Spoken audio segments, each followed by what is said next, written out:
सासंगत जी प्यार से कहना धन निरंकार जी। सासंगत जी आशा करता हूँ निरंकार प्रभु की कृपा से आप सभी संत अच्छे हो गए, स्वस्थ हो गए। सासंगत जी आप संतों के चरणों में बहुत ही सुंदर साखी विचार जिसका विषय है कैसे करते हैं भगवान अपने भक्तों की संभाल। आशा है सासंगत जी परवान करें और ध्यान से सुने। सासंगत जी खामोशी ही बेहतर होती है, शब्दों से लोग रूठते बहुत है। जिंदगी गुजर गई सबको खुश करने में, जो खुश हुए वह अपने नहीं थे और जो अपने थे वह कभी खुश नहीं हुए। सत्संगत जी शरीर में कोई सुंदरता नहीं होती, सुंदर तो होते हैं व्यक्ति के कर्म, उसके विचार, उसकी वाणी, उसके व्यवहार और सत्संगत जी और उसका चरित्र। जिसके जीवन में यह सब है वह इंसान दुनिया का सबसे अच्छा और सुंदर शख्स है। सत्संगत जी तेरी रजा में सद्गुरु मुझे रहना आ जाए, दुनिया कुछ भी कहे सहना आ जाए, ऐसी दो शक्ति हमें ए सद्गुरु खुद चिराग बनकर जलना आ जाए। सत्संगत जी अच्छाई के पीछे कोई नहीं जाता है, सब बुरे के ही पीछे जाते हैं। शराब बेचने वाला कहीं नहीं जाता और दूध बेचने वाले को गली गली घूमना पड़ता है। सत्संगत जी रूखा सूखा खाई के ठंडा पानी पी, देख वीरानी चौपड़ी मन ललचावे जी। ईश्वर ने जो कुछ भी दिया है उसी में संतोष करना चाहिए। यही ईश्वर ने रूखी सूखी दो रोटी दी है तो उसी में खुशी से खाकर ठंडा पानी पीकर हमें सो जाना चाहिए। सत्संगत जी दूसरों की घी की टुकड़ों को देखकर मन नहीं ललचाना चाहिए। सत्संगत जी गुरु प्यारे सत्संगत जी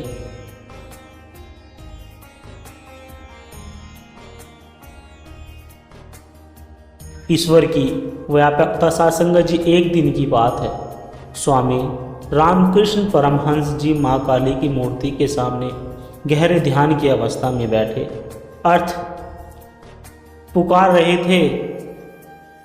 उनकी आंखों से लगातार आंसू बहते जा रहे थे। सत्संगत जी और वह लगातार मन बुदबुदा रहे थे। इसी बीच उनका एक उपदेशक केशव चंद्र सैन जिनकी मूर्ति पूजा में विश्वास नहीं था, परमहंस जी से मुलाकात करने के लिए गए। परमहंस जी का ध्यान टूटा तो केशव चंद्र ने उनसे पूछा कि परमहंस जी माँ काली के अन्य भक्तों के रूप में मैं आपका आदर करता हूँ, परंतु एक गोबर की मिट्टी की मूर्ति के सामने माँ माँ करके बच्चों की तरह रोना मेरी समझ से परे है। यह कौन सी भक्ति है? यह आप जिसे महान संत की ख्याति के रूप में नहीं हो। तब परमहंस जी ने कहा कि व्यक्ति वही देखता है जो उसके मस्तिष्क में भरा होता है। जिसके मस्तिष्क में गोबर मिट्टी इत्यादि भरी होती है वो मूर्ति में गोबर और मिट्टी ही देखते हैं। सत्संगत जो ईश्वर के चिंतन में डूबा रहता है उसे हर तरफ ईश्वर की ही ईश्वर दिखाई देता है। सत्संग सच्चा भक्त मूर्ति को मात्र पत्थर मानकर ही नहीं बल्कि ईश्वर की व्यापकता पर ध्यान केंद्रित करता है। सत्संग जी एक बार श्री राम ने कहा कि लक्ष्मण मेरे और सीता के बीच एक विवाद हो गया है, तुम न्याय करो। सत्संग जी लक्ष्मण जी मान गए जब श्री राम ने कहा कि मैं कहता हूँ कि मेरे चरण सुंदर है, सीता कहती है कि उनके चरण सुंदर हैं। तुम दोनों के चरणों की पूजा करते हो, अब तुम ही फैसला करो कि किसके चरण सुंदर है। सत्संगत जी तब लक्ष्मण जी बोले आप मुझे इस धर्म संकट में मत डालिए। तब श्री राम ने समझाया तुम बैरागी हो, निर्भय होकर कहो किसके चरण सुंदर है। सत्संगत जी राम के चरणों को देखते हुए लक्ष्मण जी बोले कि माता इन चरणों से आपके चरण सुंदर हैं। माता सीता खुश हुई, पर लक्ष्मण जी बोले माता आप खुश मत हो, भगवान राम के चरण हैं तभी आपके चरणों की कीमत है। अब राम जी खुश हो गए। तब लक्ष्मण जी बोले आप दोनों को खुश होने की ज़रूरत नहीं, आप दोनों के चरणों के अलावा भी एक चरण है जिसके कारण ही आपके चरणों की पूजा होती है। सत्संगत जी यानी वह है आचरण। आपके चरण सुंदर है तो उसका कारण आपका महान आचरण है। व्यक्ति का आचरण अच्छा हो तो उसका तन और मन दोनों ही सुंदर होते हैं और वह संसार में आपके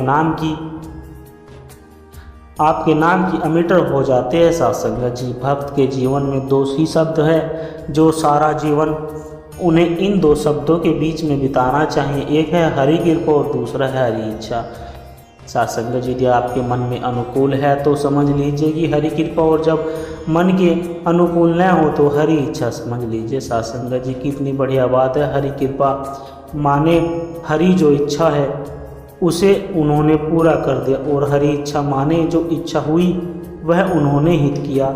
जो चाहे हमारी इच्छा भी पूरी करे या अपनी इच्छा हमसे पूरी करवाए, चाहे आत्मा की इच्छा पूरी हो चाहे परमात्मा की इच्छा पूरी हो, हमारे जीवन में कोई द्वंद्व नहीं होनी चाहिए। साथ संगत जी, क्योंकि हमारे परमात्मा तो सदैव हमारा भला ही चाहते हैं। साथ संगत जी, यदि किसी के मन में रोशनी हो तो चोर वहाँ जाते नहीं, यदि किसी के घर में रोशनी हो तो चोर वहाँ जाते नहीं, और अगर चौकीदार जाग रहा हो तो चोर उधर झांकने की कोशिश भी नहीं करेंगे। अब इससे हम ऐसे समझे कि मन हमारा घर है, सिमरन रोशनी और बुरे विचार चोर। साथ संगत जी, तथा लगातार सिमरन करना चौकीदार का जागना है। सोते जागते लगातार सिमरन करते हुए चलते रहना चाहिए ताकि नेगेटिव विचार वाले चोरों का अंदर दाखिला ना हो सके। साथ संगत जी, जब हनुमान जी लंका जाकर लौटे तो श्री राम जी ने पूछा, हनुमान तुमने फलों को क्यों खाया और पेड़ों को क्यों उखाड़ दिया? तब श्री हनुमान जी ने कहा कि प्रभु मैंने फलों को नहीं खाया, फलों को तो आपने खाया। राम जी ने कहा कैसे? तब हनुमान जी बोले, मैंने लंका में प्रवेश किया तो आप मेरे हृदय में थे। प्रवेश नगर की जय सब काजा हृदय,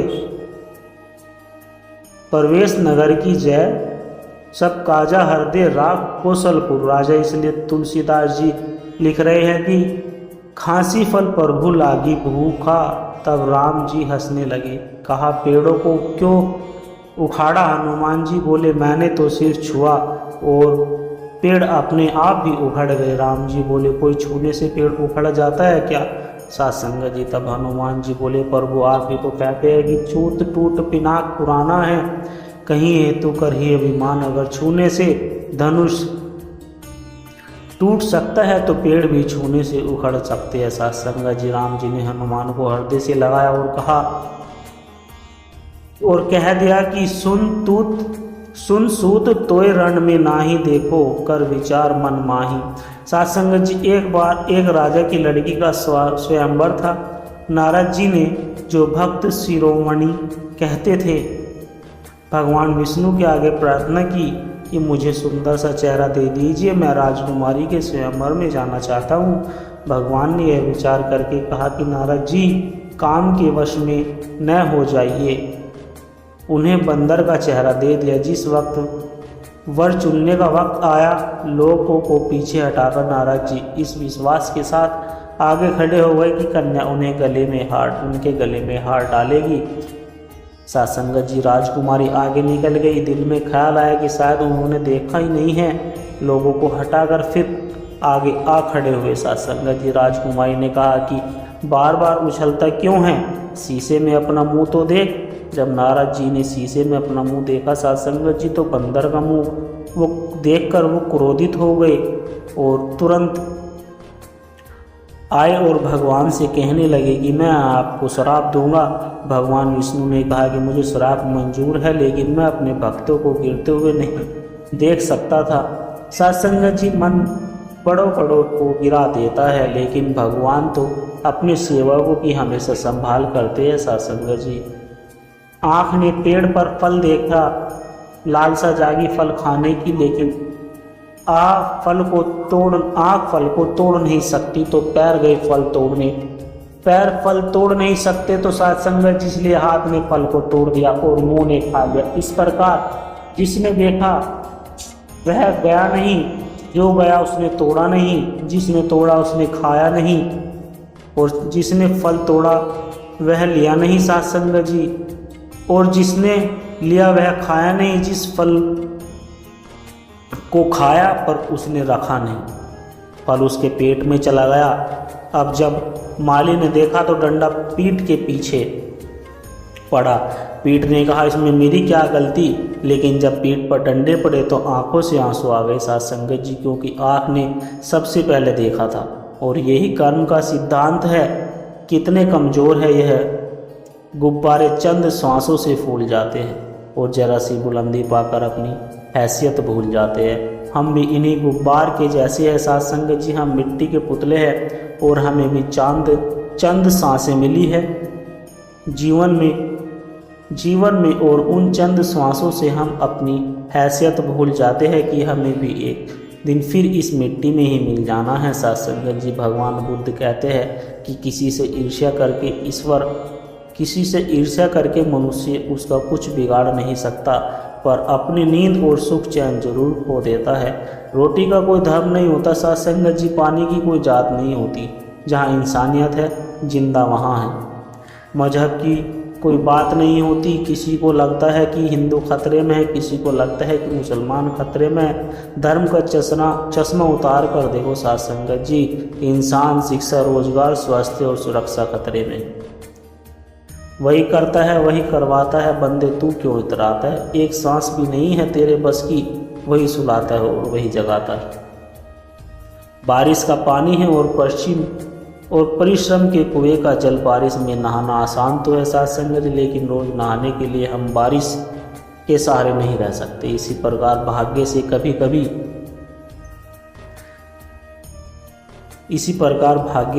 कभी चीज़ें तो आसानी से मिल जाती है, किंतु हमेशा भाग्य के भरोसे नहीं जी सकते। अगर किसी की कदर करनी है तो जीते जी करिए साध संगत जी, मरने के बाद तो प्राय भी रो देते हैं। आज जिसमें जान है तो देखते नहीं हैं लोग, जब रूह निकल जाएगी तो कफन हटा कर देखेंगे। किसी ने क्या खूब लिखा है कि वक्त निकाल कर बातें कर लिया करो अपनों से, अगर अपने ही नहीं रहोगे तो वक्त का क्या करोगे।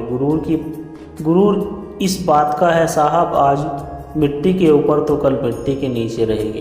किसी की सहायता करते समय तस्वीर ना खींचिए तो सहायता कर रहा होता है, वह तो बहुत खुश होता है, लेकिन जिसको सहायता मिल रही है होती है वह बड़ा शर्मिंदा होता है। सभी के आत्मसम्मान का ध्यान रखना चाहिए साध संगत जी। सत्कर्म का फल इंसान नहीं बल्कि ईश्वर देता है साध संगत।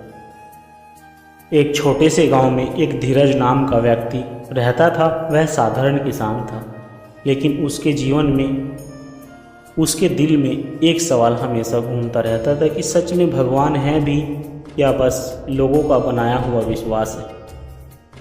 वह मंदिर जाता, पूजा करता, लेकिन उसका मन कभी शांत नहीं होता साध संगत जी। एक दिन उसने तय किया कि वह अपने मन की उलझन का जवाब खोजेगा।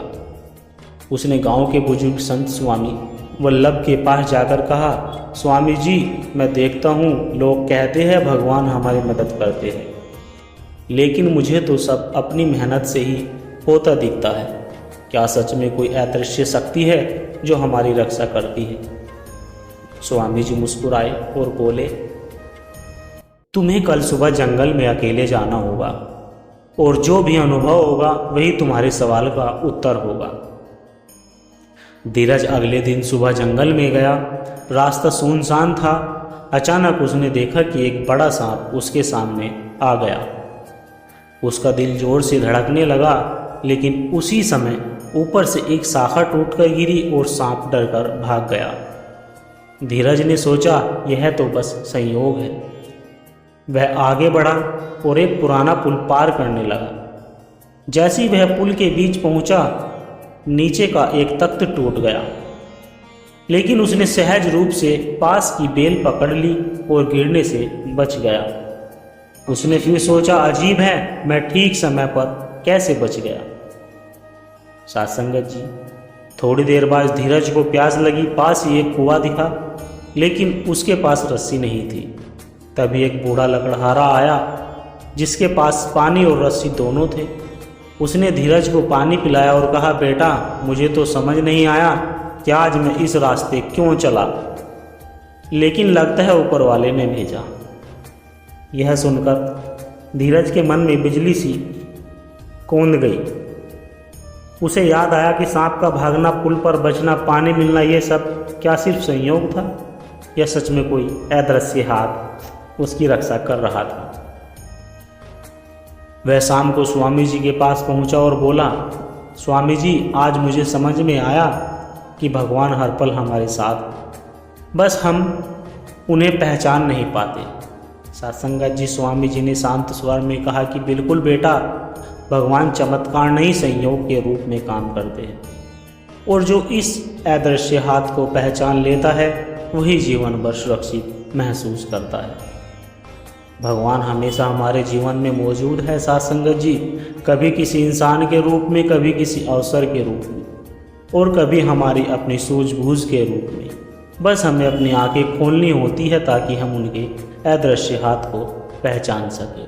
सत्संगत जी, दास के द्वारा कहे गए प्रेरणादायक कहानी विचार, प्रेरणादायक कहानी साखी यदि आप जी को अच्छी लगी हो तो वीडियो को लाइक करें, शेयर करें और कमेंट बॉक्स में धन निरंकार जी लिखकर सत्संगत जी अपने विचार साझा जरूर करें। और दास के चैनल को भी सब्सक्राइब जरूर कर ले सत्संगत जी, और दास को आशीर्वाद दे। हर रोज़ आप जी के चरणों में ऐसे ही सुंदर सुंदर प्रेरणादायक साखी लेकर आता रहूं। सत्संगत जी, प्यार से कहना, धन निरंकार जी।